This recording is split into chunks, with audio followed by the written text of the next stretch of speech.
Ahí ya. O todavía no. No,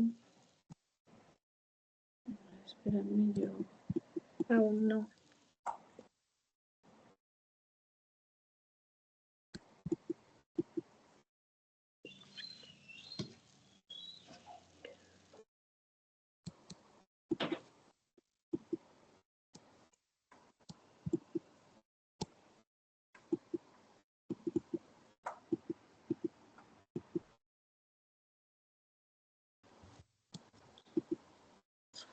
No me Profe, deja. ¿quieres? Me la pasas, yo te voy compartiendo. Te la paso, sí, porque no sé por qué no me deja compartir. Espérate.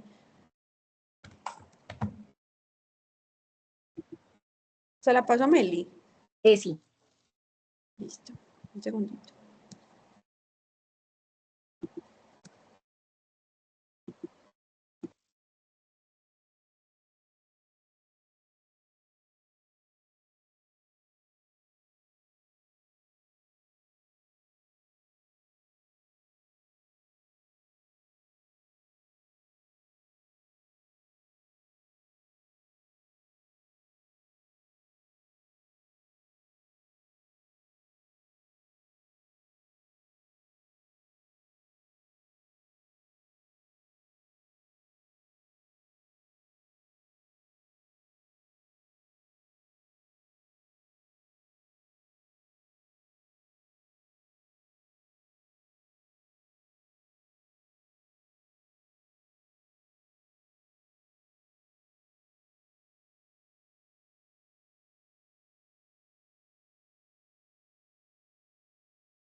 Sari, ¿ya te llegaron las diapos?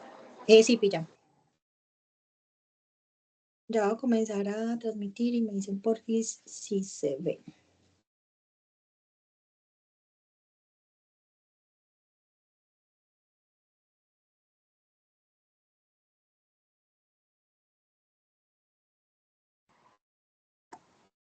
Sí, listo, ahí se ve súper bien.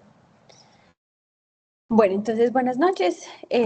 Mi nombre es Sara Puerta, yo soy médica pediatra de la Universidad Bolivariana, docente de la Universidad Cooperativa, y hoy les voy a hablar pues un poquito de pubertad precoz y las variantes del desarrollo puberal.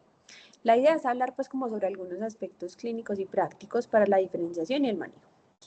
Bueno, entonces para comenzar, vamos a ver que la pubertad precoz es un motivo de consulta frecuente que tiene una incidencia que va en aumento durante los últimos años.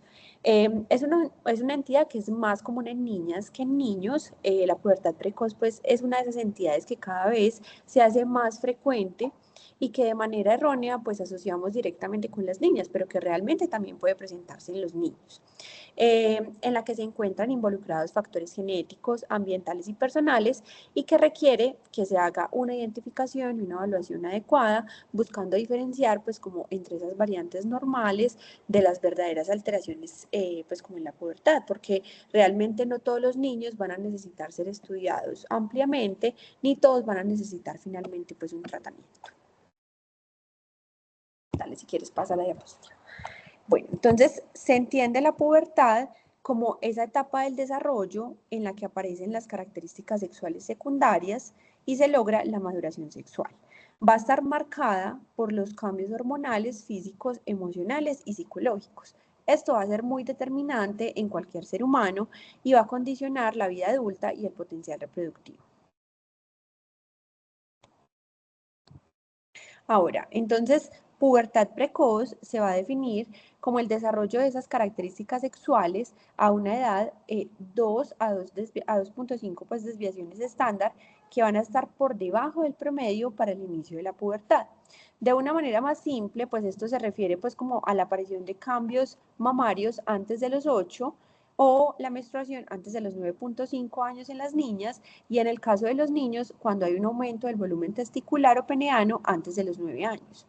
Para entender por qué se han tomado pues como estas edades como parte de la definición, es importante recordar la fisiología del desarrollo puberal y esas variantes normales que nos podemos encontrar.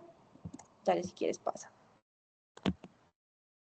Entonces, en los últimos 100 años se ha observado que hay como una tendencia en la disminución de la edad de la menarca, particularmente en los países desarrollados, manteniéndose estable pues como aproximadamente desde la década de los 60.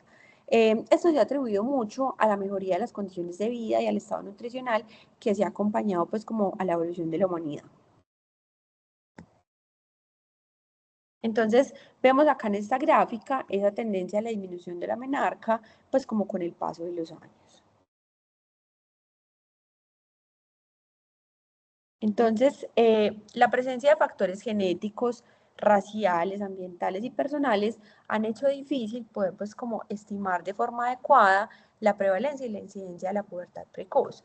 Hasta la fecha realmente no se cuentan pues como con estudios que incluyan cómo se diferencia pues como diferentes grupos poblacionales como tal. Se sabe que es una entidad muchísimo más frecuente en las niñas que en los niños, con una incidencia estimada más o menos de un caso por cada 5.000 a 10.000 niñas en Estados Unidos. Sin embargo, pues hay estudios en otras zonas geográficas que pues pueden mostrar como algunas diferencias considerables. Sin embargo, en Colombia no tenemos como datos como tal de esta información.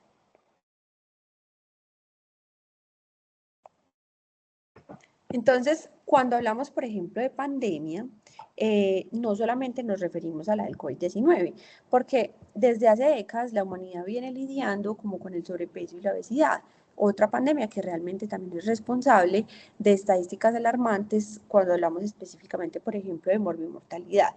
Y los niños específicamente, ellos también van a estar dentro de estas estadísticas. Entonces, además de guardar relación, por ejemplo, con hipertensión arterial, la diabetes, la enfermedad coronaria, el síndrome metabólico, pues entre otras entidades, se ha encontrado que hay una relación directamente proporcional entre lo que es la obesidad, el síndrome ovario poliquístico y la pubertad precoz, específicamente la de origen central.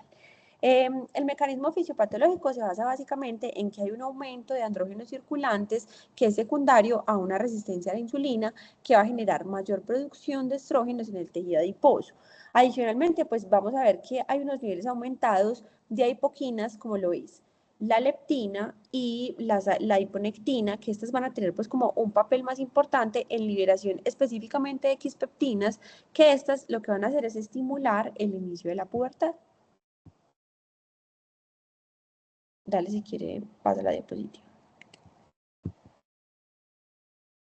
Entonces acá vemos, por ejemplo, en esta gráfica específicamente cómo antes de la pandemia la pubertad precoz, la incidencia era mucho más baja, ¿cierto? Mientras que después de la pandemia ha aumentado mucho la tasa de pubertad precoz y cómo se ha comportado pues como a través del tiempo.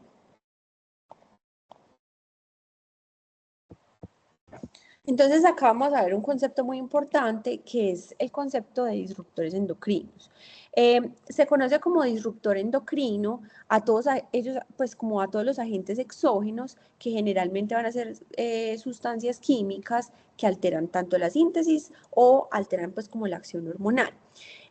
Aunque establecer como la relación directa entre los disruptores endocrinos y el momento de la pubertad a veces es como difícil porque puede haber exposición a bajas dosis pues como de manera regular, se ha planteado que el contacto en periodos críticos del desarrollo sí puede afectar el desarrollo normal de la pubertad y posteriormente también la fertilidad.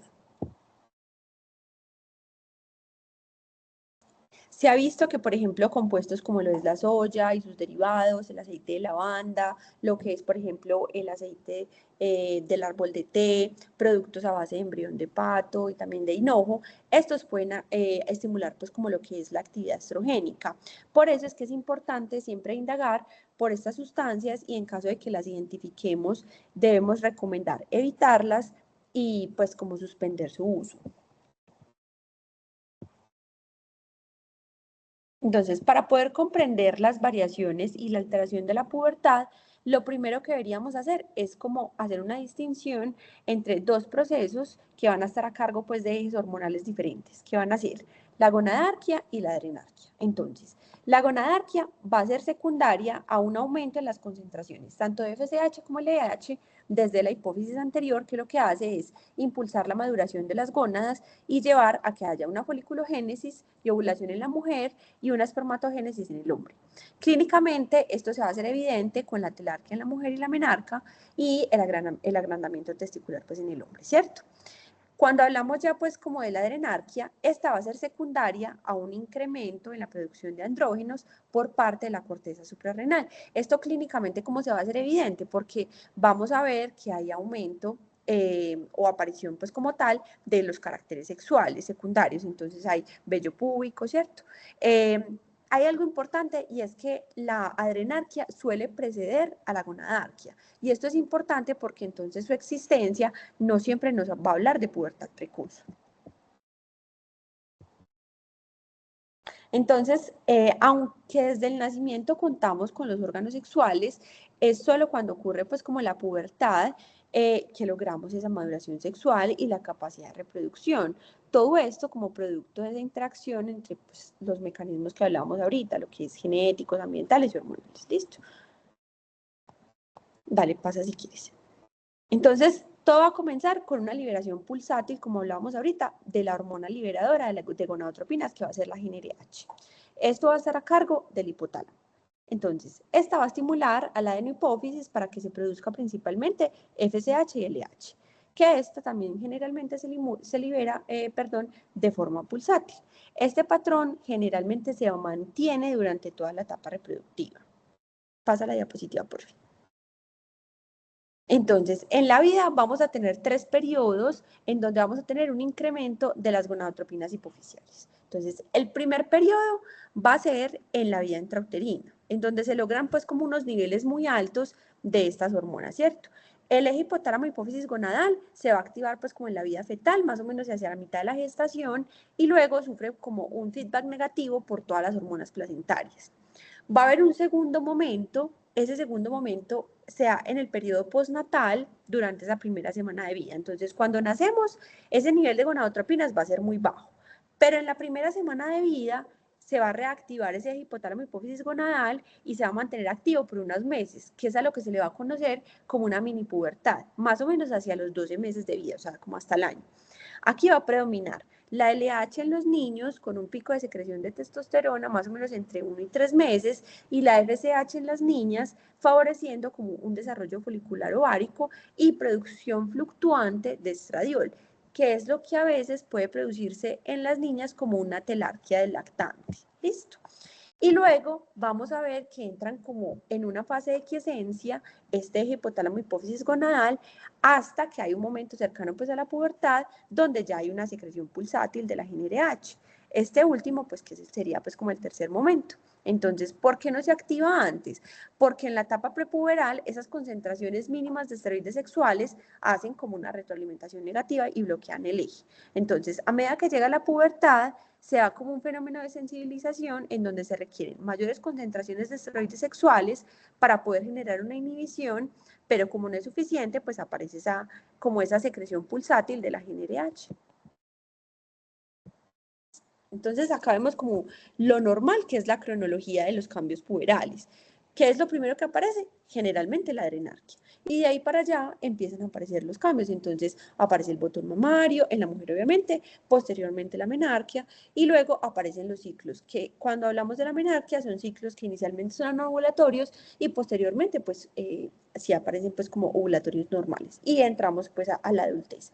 En los hombres pues aparece la adrenarquia con crecimiento de los testículos y el pene, dando pues como inicio a la pubertad, la producción del esperma, la primera eyaculación y ya como tal la adultez. Entonces, ¿cómo se evalúan los cambios puberales? Si quieres darle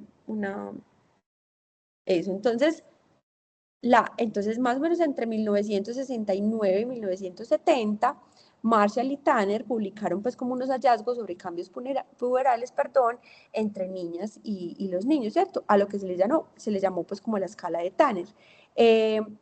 Si quieres pasa. Entonces, en estas siguientes imágenes vamos a ver como de forma comparativa, tanto para niños como niños, cómo se daba tanto el desarrollo genital y el desarrollo del vello púbico. Entonces, acá vamos a tener lo que es pues como el Tanner mamario. Entonces, el Tanner siempre va de 1 a 5 y nos va hablando de cómo se va dando ese desarrollo a medida que el niño va creciendo, ¿cierto? Entonces, vamos a tener un Tanner 1. Un Tanner 1 es un Tanner completamente preadolescente, donde solamente hay una elevación del pezón. El Tanner 2, que es el que da inicio a la pubertad, es cuando aparece el botón mamario. Entonces, es súper importante que ustedes tengan eso presente. Es donde comienza a haber una elevación de la mama y el pezón, pues entonces ya se asocia como a un aumento en el diámetro de la areola. El Tanner 3 ya hay un aumento un poquito en el tamaño de la mama y la areola, pero no se separan como tal los contornos. El Tanner 4 ya se proyecta un poquito la areola y el pezón y forma como un pequeño montículo por encima del nivel de la mama. Y el Tanner 5, que ya es pues como una mama adulta, donde ya sí se proyecta pues como tal el pezón y hay como algo de resección pues como la areola al contorno mamario, ¿cierto? Luego están pues como los estadios del desarrollo genital. Entonces acá tenemos pues como el orquidómetro, como idealmente deberíamos medir el volumen testicular. Estamos en el Tanner 1, entonces es completamente preadolescente. Tanto el tamaño del pene, los testículos y el escroto tienen la misma proporción que en la infancia. Generalmente el volumen testicular está por debajo de 3 milímetros. El Tanner 2, que es también el que da pues inicio a la pubertad pues en el hombre, es el aumento, hay un aumento en el tamaño de los testículos y el escroto, y también comienzan a haber cambios tanto en la textura como en la coloración escrotal. Aquí el volumen testicular es más o menos entre 3 y 8, pues ya está por encima, idealmente por encima de 3, o sea, de 4 en adelante. El Tanner 3, ya hay un aumento de la longitud del pene, más o menos hay un leve aumento del grosor, en aumento en el tamaño testicular y escrotal. El volumen testicular se dice que está más o menos entre 10 a 15. El Tanner 4, ya hay un aumento también en el grosor, en la longitud del pene, ya hay mayor desarrollo del glande, hiperpigmentación escrotal y el volumen testicular es más o menos entre 15 y 20. Y finalmente el Tanner 5, donde ya hay genitales adultos, tanto en forma y en tamaño, y el volumen testicular es ya mayor de 25. Y acá tenemos pues como los estadios del Tanner pues a nivel del vello púbico. El 1 es preadolescente, no hay vello púbico. El 2, los vellos son escasos, largos, dicen que pueden ser pues como ligeramente rizados. La pigmentación es muy leve. El Tanner 3, el vello pues es más oscuro, ya comienza a ser más rizado, comienza a extenderse a lo largo del pubis. El Tanner 4 es un vello ya más adulto, pero su cobertura es mucho menor, no llega pues como a la cara interna de los muslos. Y el Tanner 5 es un vello adulto que puede tener una distribución que se dice que es como en forma de triángulo invertido, pero que generalmente no supera la línea alba, aunque en los hombres puede superar pues como esta línea alba. Entonces, ¿qué es lo esperable? Lo esperable es que en las niñas, a medida de que empieza la pubertad, el aumento de estrógenos ováricos promueva telarquía, que es la etapa, decimos pues como que es a partir de la etapa 2, más o menos entre los 8 y los 13 años, más o menos 2 a 3 años después de que ocurre, aparece pues como la menarquia. Inicialmente van a ser ciclos que son irregulares y anovulatorios, generalmente en ese primer año de que aparece la menarquia. Y después de 3 años de la menarquia, uno ya espera que esos ciclos sean regulares, que ya haya ovulación como tal y que obviamente dependiendo de los días que dure el ciclo, pueden llegar a ser 10 o más al año. En los niños lo que esperamos es que haya agrandamiento escrotal y el aumento del volumen testicular, pues de como tal el inicio de la pubertad, más o menos entre los 9 y los 14 años, y que esto también va a corresponder pues como tal al Tanner 2, ¿cierto? La adrenarca, como ya lo habíamos mencionado, preceda como tal la aparición del botón mamario, del agrandamiento testicular, y que además de la pubarquia, pues también aparezcan otras características como es el vello axilar, cabello y piel que tienden a ser un poquito más grasos, el acné, comienza a haber un aumento del tamaño laríngeo, que esto lleva a cambios en el tono de la voz, cambios en la distribución grasa y también hay mayor fuerza, tanto muscular como ósea. Hay algo acá importante con los niños y es que puede haber ginecomastia, que esto se presenta casi hasta en el 50% de los casos y muchas veces en estos pacientes no se van a requerir ningún tipo de intervención adicional porque la gran mayoría de los pacientes van a mejorar de forma espontánea. Generalmente, pues durante el Tanner 3 o 4 hasta el 65% pueden tener ginecomastias, pero estas ginecomastias no suelen ser grandes, no mayores de 4 centímetros y casi que en el 90% de los niños van a regresar en menos de 2 años. Entonces es importante tenerlo presente. ¿Listo? Si quieres pasa. Muy bien, entonces después de hacer como ese repaso general sobre la fisiología puberal, entonces vamos a entender que no todos los niños van a requerir estudios para pubertad precoz, pero es importante saber que hay algunas variantes normales de la pubertad que hay que conocer.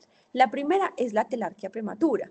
Entonces, la telarquía prematura es esa aparición del botón mamario sin compañía de otros cambios puberales en pacientes que van a tener, uno, una velocidad de crecimiento que es completamente normal y dos, una maduración ósea que también es normal. Entonces, es la causa de esta situación, pues realmente todavía no se conoce con claridad, pero se cree que pueden intervenir como factores genéticos y ambientales, como por ejemplo la exposición a disruptores endocrinos. Entonces, generalmente estos pacientes que tienen telarquias prematuras, lo que se hace con ellos es como seguimiento. Ahora, si en cualquier momento la velocidad de crecimiento aumenta en estos pacientes, es importante hacer estudios para pubertad precoz.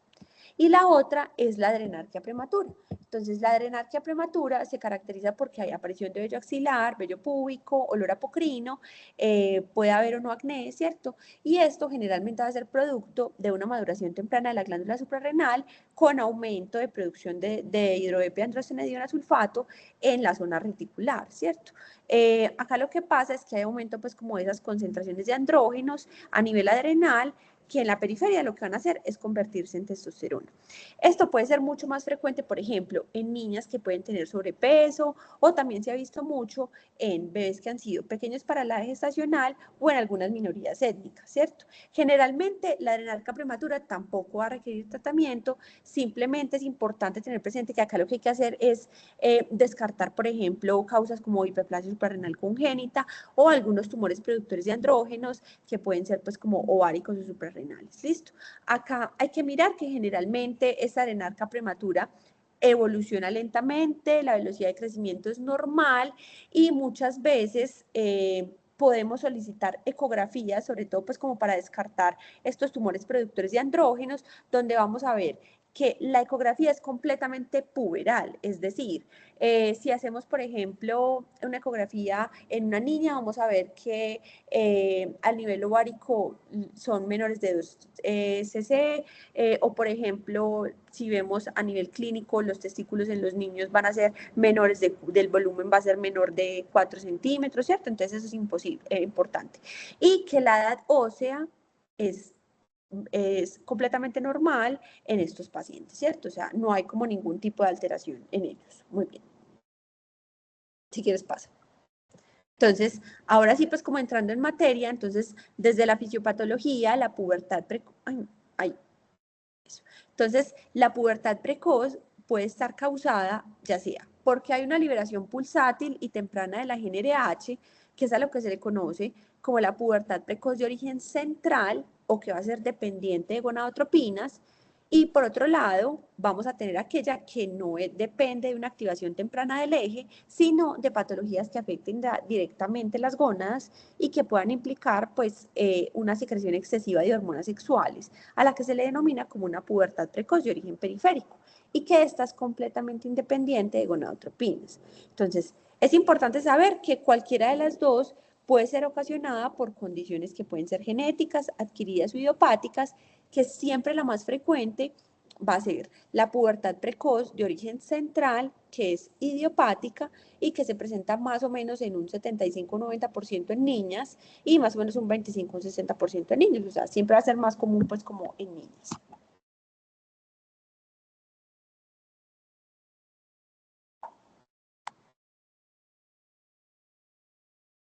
Si quieres, pon la otra. Ah, no, la anterior. ¿Será que no? Eso. Entonces, cuando hablamos de pubertad precocentral, acá vemos que tenemos muchísimas causas que pueden asociarse. La más común siempre va a ser idiopáticas, pero podemos tener otras causas que pueden estar asociadas, como condiciones del sistema nervioso central, algunas neoplasias, hipoxias, encefalopatías, traumas craneoencefálicos, algunos síndromes que se ha visto que pues, se pueden ver asociadas a pubertad precoz, ¿cierto? De origen central, y por eso es que es importante en estos pacientes tener siempre estudios de sistema nervioso central. Ahorita hablamos de eso. Si quieres, pasa. Y cuando hablábamos de pubertad precoz periférica, veíamos que generalmente iba a ser causada por una patología que iba a afectar a nivel pues más gonadal. Entonces, podíamos mirar que dentro de las causas podemos tener patologías suprarrenales, como puede ser, por ejemplo, una hiperplasia suprarrenal, tumores suprarrenales o patologías gonadales, ya sean tumores testiculares o tumores ováricos, el hipertiroidismo, enfermedad de Cushing, ¿cierto? También hay algunos síndromes que pueden estar asociados pues como a pubertad precoz de origen periférico, etc.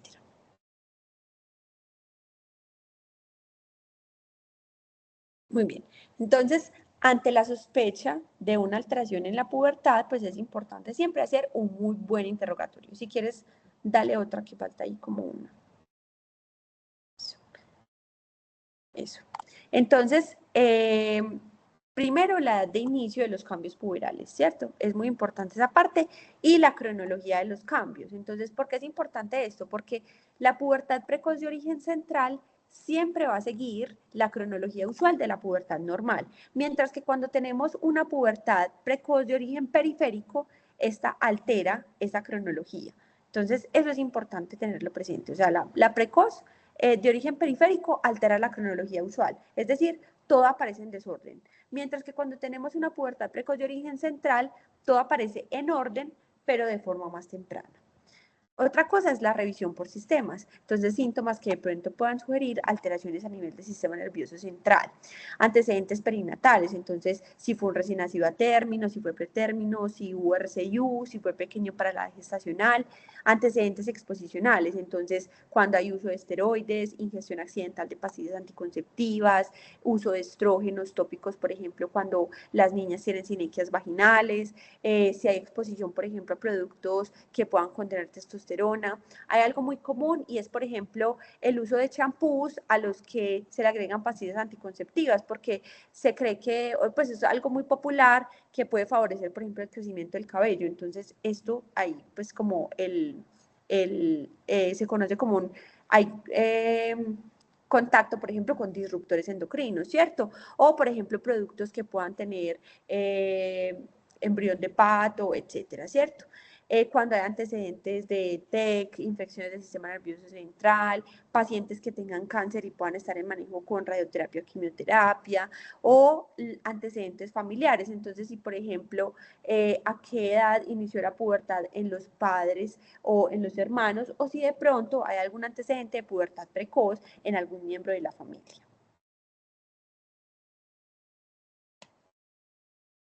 Luego viene la parte entonces del examen, falta una. Ahí. Ay, no, eso ya.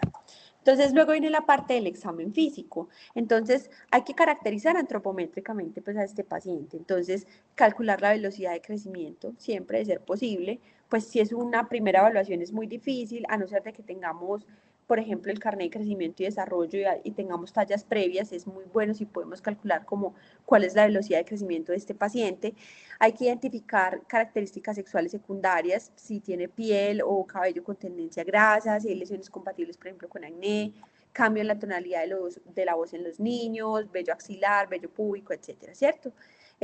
Por supuesto, siempre hay que evaluar pues como adecuadamente la aparición de botón mamario, porque muchas veces se confunde con lipomastia, entonces hay que mirar pues como que si haya tejido glandular por debajo de la areola. En el caso de los niños, usar el orquidómetro si tenemos acceso al mismo, pues para medir de forma adecuada el volumen testicular. Si después de haber realizado pues como una buena anamnesis y un buen examen físico, yo considero que no es una variante normal de la pubertad o tengo una duda de que se trate pues como de una pubertad precoz, entonces pasamos pues como a las ayudas diagnósticas que normalmente las dividimos como en laboratorio y las ayudas de imagen, ¿cierto? Entonces dentro del laboratorio vamos a tener lo que es el estudio hormonal. Entonces dentro de ese estudio hormonal, principalmente lo ideal es poder solicitar diferentes pues como niveles de hormonas. Entonces dentro de esos niveles de hormonas vamos a tener lo que es la testosterona total, el 17-beta-estradiol, los DEAs, la 17-hidroxiprogesterona, la beta-HCG. Muy importante también la función tiroidea, porque el hipotiroidismo puede generar pubertad precoz. Entonces no se nos puede olvidar la función tiroidea. Vamos a tener dentro de las imágenes lo que es el carpograma, porque este va a ser muy útil para mirar si hay diferencia entre la edad ósea y la edad cronológica. Esto nos va a reflejar pues como un efecto del influjo hormonal sobre esa placa de crecimiento y pues que obviamente favorecería el cierre de la misma y pues va a repercutir en la talla final, que es lo que no queremos que pase en los pacientes. También vamos a tener las ecografías. Entonces, dentro de las ecografías tenemos ecografías pélvicas que van a ser muy útiles para mirar pues parte de la anatomía, si hay lesiones, quistes, masas anexiales, si hay cambios endometriales por influjo hormonal, ¿cierto?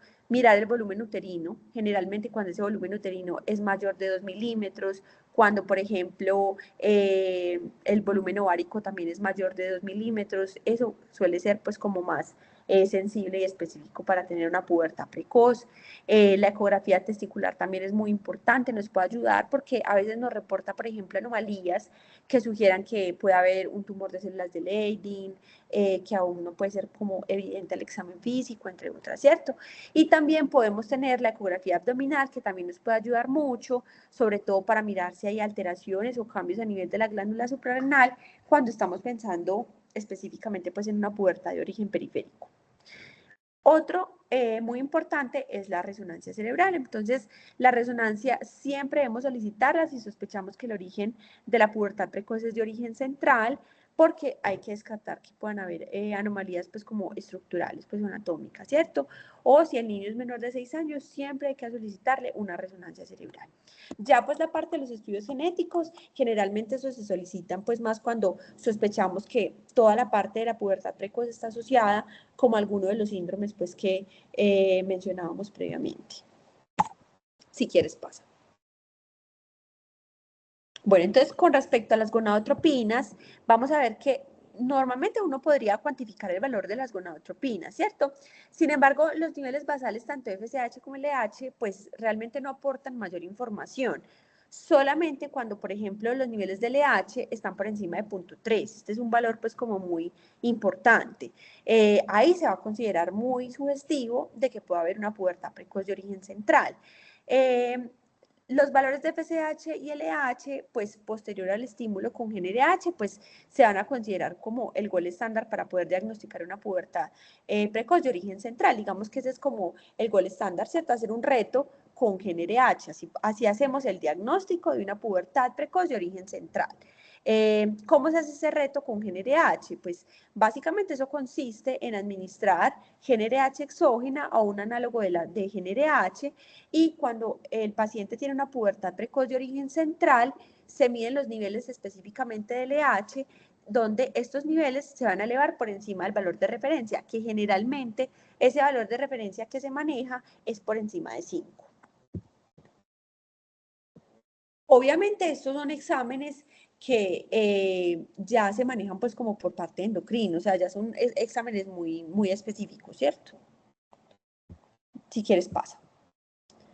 Bueno, entonces como parte del tratamiento, el manejo de la pubertad precoz, pues básicamente lo que busca es parar esos cambios puberales hasta que el paciente pues realmente esté en la edad de tenerlos, buscando, uno, que la talla final no sea afectada, ¿cierto? Dos, parar también todos esos cambios psicológicos y emocionales que conlleva la etapa puberal, ¿cierto? Y hay algo muy importante y es que hay que recordar que el tratamiento como tal no revierte todos los cambios físicos que ya alcanzó el paciente. Y eso hay que explicárselos a los papás, porque muchas veces, por ejemplo, sobre todo con las niñas, cuando desarrollan pubertad precoz, etapas muy tempranas y ya tienen botón mamario, a las mamás les angustia mucho, por ejemplo, ese desarrollo mamario y ellas piensan que de pronto con la terapia podemos deshacer como esos cambios físicos. Entonces hay que explicarles a las mamás que eso no va a pasar, ¿cierto? Que principalmente lo que buscamos es evitar que se afecte esa talla final y evitar pues como que se desarrollen todos esos cambios, todo lo que conlleva como tal la adolescencia. ¿Listo? Dale si quieres pasa.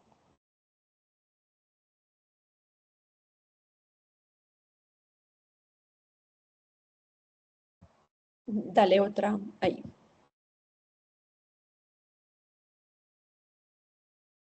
Bueno, entonces, cuando hablamos de la pubertad precoz periférica, el manejo de ella específicamente va dirigido a tratar esa causa de base, ¿cierto? ¿Cuál es la patología que me está generando la alteración a nivel gonadal? Entonces, sea porque hay un quiste, hay un tumor, de pronto hay una administración exógena de esteroides, etcétera. Se ha considerado la posibilidad, por ejemplo, de administrar inhibidores de aromatasa como una alternativa terapéutica, pero realmente pues los estudios son muy limitados y es algo que generalmente no se hace, ¿cierto? Entonces, digamos que el tratamiento más específicamente va enfocado hacia la pubertad precoz de origen central, que decimos pues que es como la más común, ¿cierto? Entonces, en la pubertad precoz de origen central, los agonistas de la GnRH van a ser pues como el medicamento de elección. El mecanismo de acción de esos medicamentos lo que busca es mantener que los niveles de las gonadotropinas estén siempre constantes, ¿cierto? Evitando que haya como esa liberación pulsátil, que es lo que me va a estimular que se aumenten las concentraciones tanto de FSH como LH. Estos medicamentos pueden generar efectos adversos que realmente pues no van a contraindicar la terapia, como son por ejemplo la cefalea, puede haber sangrado vaginal, puede haber flushing, algunos síntomas gastrointestinales, pero que realmente son síntomas que son muy leves y que por tanto, como les menciono, no contraindican la terapia. ¿Qué hacen estos medicamentos? Lo que buscan es generar como una supresión tanto de la LH como de la FSH.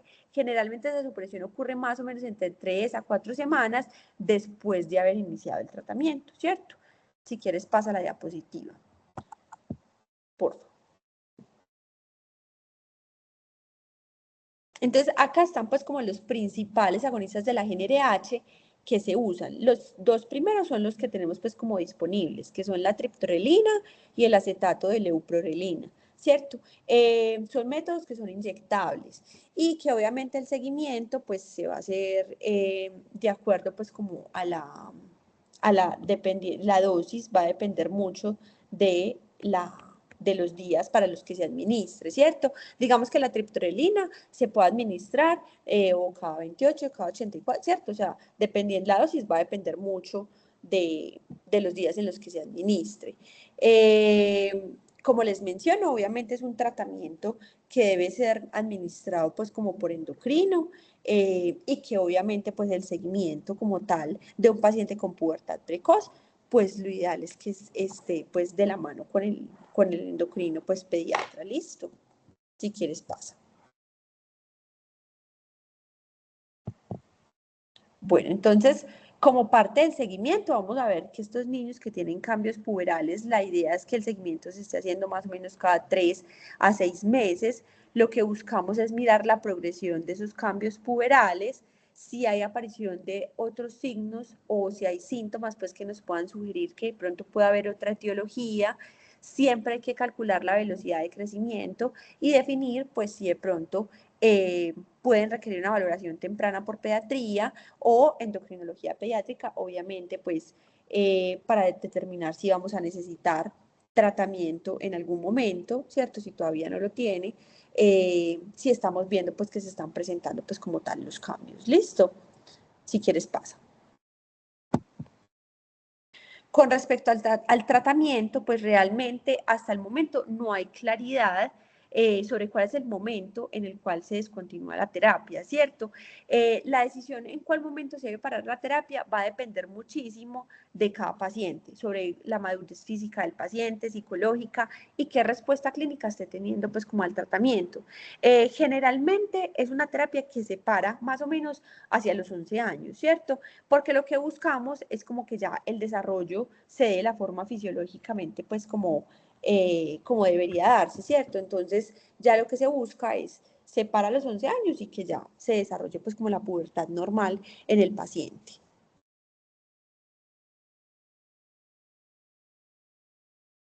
Muy bien, entonces ya pues realmente la idea es como recordar que es un motivo de consulta pues muy frecuente, ¿cierto? Que cada vez va haciéndose más frecuente, como vimos pues como tal en una de las gráficas, que su incidencia viene en aumento en los últimos años, sobre todo pues posterior a la pandemia, siendo más común en niñas que en niños, pero que también puede presentarse en los niños y que está muy condicionado por factores genéticos, ambientales y personales, que debemos identificarla y se debe hacer una evaluación adecuada, ¿cierto? Teniendo siempre presente cuáles pueden ser esas variantes normales de la pubertad, que el reto con GNRH finalmente va a ser pues como el gol estándar para poder diagnosticar esa pubertad precoz de origen central, pero que también pues se pueden tener otras herramientas para poder hacer una valoración integral y que finalmente no todos los pacientes van a necesitar un tratamiento con agonistas GnRH, ¿cierto? Estos obviamente van a ser solamente aquellos que tengan una pubertad precoz de origen central. ¿Listo?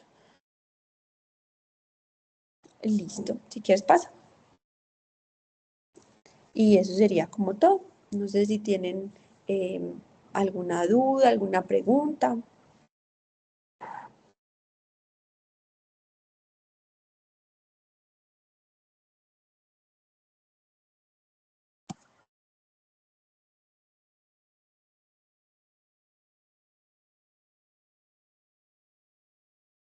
Doc, yo tengo una preguntita. Dime. Nosotros o bueno, es que no sé, ¿hasta dónde nosotros como médicos generales podemos mandar ciertos laboratorios o cuál sería como nuestro enfoque desde esa parte de medicina general? Porque, por ejemplo, hay unos laboratorios que uno como médico general no los puede mandar, sino que hay que esperar que los vea el pediatra o incluso el mismo endocrina pediatra. Claro, tienes toda la razón. Entonces, la idea ahí, por ejemplo, la parte del perfil hormonal, ustedes no pueden mandarlo, ¿cierto? Entonces, digamos que ahí lo ideal sería identificar con la parte del examen físico, ¿cierto? Si pudiesen hacer la parte de velocidad de crecimiento, o sea, ya identificar, por ejemplo, que ya hay cambios puberales, ¿cierto? Hacer digamos, lo básico, importante, por ejemplo, la función tiroidea, eso podrían hacerlo ustedes, ¿cierto? Y tener la parte, pues como, por ejemplo, pedirle el carpograma, eso es algo que ustedes lo pueden pedir, ¿cierto? O sea, se puede pedir sin problema. Si sospechan que, por ejemplo, puedan haber algunos cambios a nivel, digamos que pueda ser de origen, periférico o así, ¿cierto? Se podría pedir alguna ecografía, por ejemplo, digamos una abdominal inicialmente.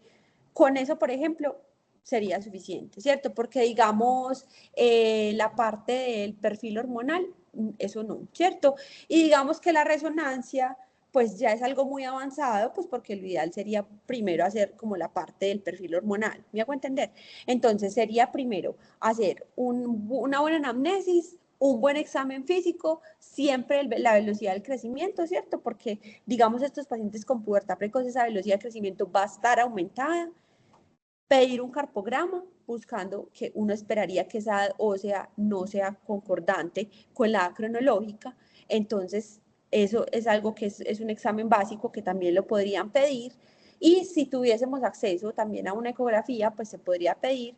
Si no tienen acceso, no habría problema, pero la función tiroidea, que es algo básico, también lo podrían pedir. Doc, ¿y cada cuánto se hace seguimiento a esos pacientes para evaluarle la velocidad de crecimiento? Entonces, lo ideal es que la velocidad de crecimiento debería medirse cada 6 meses, ¿cierto? Sería lo ideal. Ok, Doc, Pero gracias. si tú, por ejemplo, ves que está teniendo cambios muy rápido, acelerado, entonces tú podrías medirla antes, ¿cierto? Hay algunas partes donde dice que uno podría medirla cada 3, 4 meses, pero es que lo ideal debería ser cada 6 meses, ¿cierto? Entonces, pero si ves que los cambios van muy rápido, entonces, si no tienes, lo que pasa es que, digamos que la ventaja es si, por ejemplo, son, digamos, médicos de crecimiento y desarrollo, ya tienen tallas previas. Entonces, con tallas previas se puede medir la velocidad de crecimiento, ¿cierto? Eso sí, no puede ser mayor a 1 año, ¿cierto? Para poder hacer como la fórmula de la velocidad de crecimiento. Entonces, ya, pero no poder, no, tampoco la idea es esperar si los cambios puberales están siendo muy rápido, no tampoco esperar hasta 6 meses para medir la velocidad de crecimiento. Es decir, si tú tienes una niña que identificas que tiene botón mamario, pues esperemos 6 meses a ver si está creciendo mucho o no. No, si tenemos talla previa, miramos a ver cómo va esa velocidad de crecimiento. Pero si no tenemos tallas previas, entonces no vamos a esperar 6 meses a mirar cuánto crece en 6 meses, sino que pedimos el carpograma, miramos a ver si hay concordancia o no entre la edad ósea y la edad cronológica, pedimos lo que hablábamos ahorita, la función tiroidea y eso, y en la próxima cita miramos cómo está, por ejemplo, ese carpograma. Si vemos que para la próxima cita un control rápido, por ahí, no sé, en 3 meses, por ejemplo, y si en esos 3 meses ha tenido otros cambios, la remitimos. No esperamos pues como hacerle la velocidad de crecimiento en 6 meses, porque igual la idea es no afectar la talla final, ¿cierto? Entonces, la idea es que si la niña sí tiene una pubertad precoz, hay que empezarle el tratamiento de forma temprana.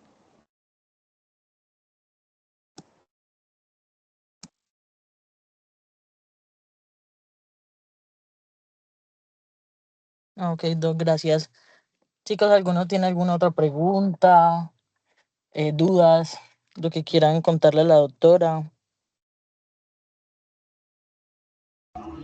Bueno, sí, yo tengo una pregunta. En cuestiones de tratamiento, pues además de dejarla para que lo mire el médico especialista y hacer un seguimiento propiamente a los 6 meses para verificar el tipo de crecimiento que tenga en esa parte, nosotros hasta qué lado como médicos generales podemos llegar en cuestiones de tratamiento o simplemente llegamos y lo seguimos hasta los 6 meses y si verificamos algún cambio en esa parte, una vez lo remitimos a médico especialista, le enviamos los exámenes o de una vez empezamos tratamiento y luego lo dejamos con médico especialista o los podemos seguir nosotros.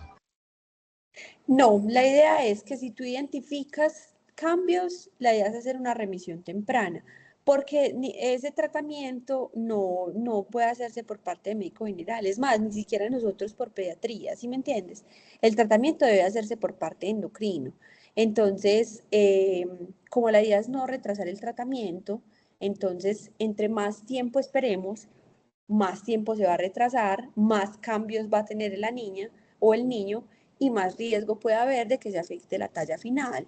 Entonces, la idea es, si identificamos que puedan haber cambios de pubertad precoz, hay que hacer remisión temprana en el paciente, porque no hay otra forma de tratarla. O sea, la pubertad precoz se trata con agonistas GnRH, si es central, y si es periférica hay que tratar la otra causa, ¿cierto?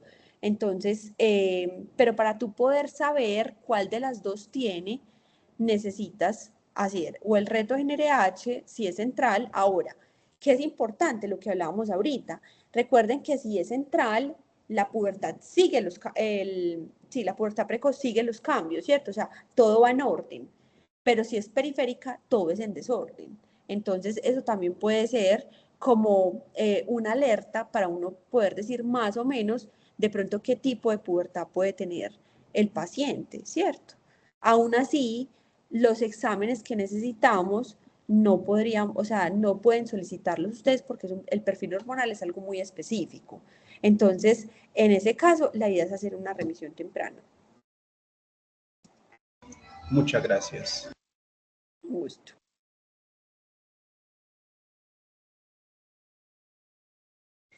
Listo, chicos, ¿alguno otro tiene alguna pregunta?